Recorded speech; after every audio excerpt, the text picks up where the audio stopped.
તો હવે સતત બીજા દિવસે દેવભૂમિ દ્વારકા જિલ્લામાં પણ મેઘ તાંડવે સર્જી છે મહા મુશ્કેલી।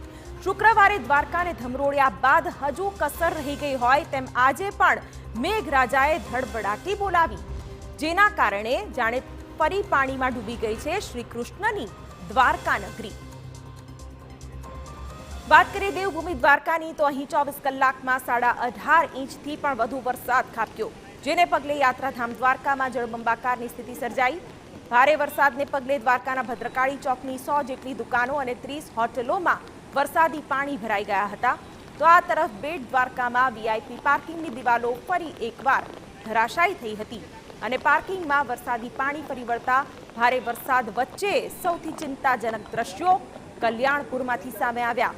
દ્વારકાના સૌથી મોટા ડેમ શાની ડેમમાં 6 વર્ષે પણ દરવાજા નાખવાની કામગીરી પૂર્ણ ન થતા પાણીનો પ્રચંડ પ્રવાહ કલ્યાણપુર અને રાવલ વિસ્તારમાં ફરી વળ્યો હતો અને કલ્યાણપુરમાં જળબંબાકારની સ્થિતિ જોવા મળી।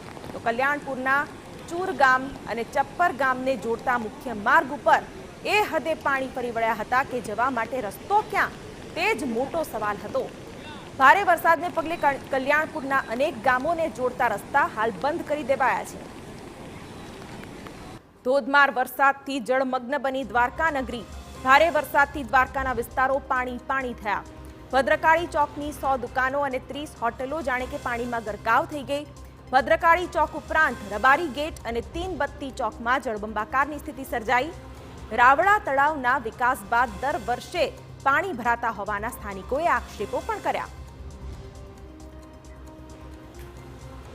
તો દ્વારકામાં ભારે વરસાદને પગલે વહીવટી તંત્ર એક્શનમાં આવ્યું છે। દ્વારકાના રૂપેણ બંદરે એનડીઆરએફની ટીમ તૈનાત કરાઈ છે। રૂપેણ બંદરે એનડીઆરએફ ઉપરાંત ફાયર રેસ્ક્યુ ટીમ પણ સ્ટેન્ડ બાય છે। પ્રાંત મામલતદાર સહિતની તંત્રની ટીમ રૂપેણ બંદરે પહોંચી અને 65 જેટલા લોકોને ઊંચાઈવાળા વિસ્તારોમાં ખસેડવામાં આવ્યા। દેવભૂમિ દ્વારકાના રાજપરાથી પોસિત્રા ગામને જોડતો પુલ પાણીમાં ગરક થઈ ગયો। લુણાઈ માતાજીના મંદિર પાસે પુલ પાણીમાં ડૂબતા બંને ગામો વચ્ચે અવરજવર બંધ થઈ, જેના કારણે બંને ગામના લોકોને હાલાકી વેઠવાનો વારો આવ્યો। દર વર્ષે પુલ પાણીમાં ડૂબવાની સમસ્યા સર્જાય છે, પરંતુ વારંવારની રજૂઆતો કરવા છતાં તંત્ર કોઈ જ કાર્યવાહી ન કરતું હોવાથી સ્થાનિકોમાં રોષ છે।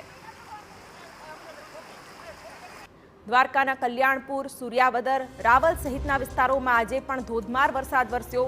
ફક્ત 2 દિવસમાં જ કલ્યાણપુર અને આસપાસના વિસ્તારોમાં 17 ઇંચ જેટલો વરસાદ ખાબક્યો, જેના કારણે ખેતરોમાં મોટા પાયે પાણી ભરાતા પાકને વ્યાપક નુકસાન પહોંચ્યું છે। અહીંના લોકો તંત્રના પાપે મુશ્કેલી વેઠી રહ્યા છે।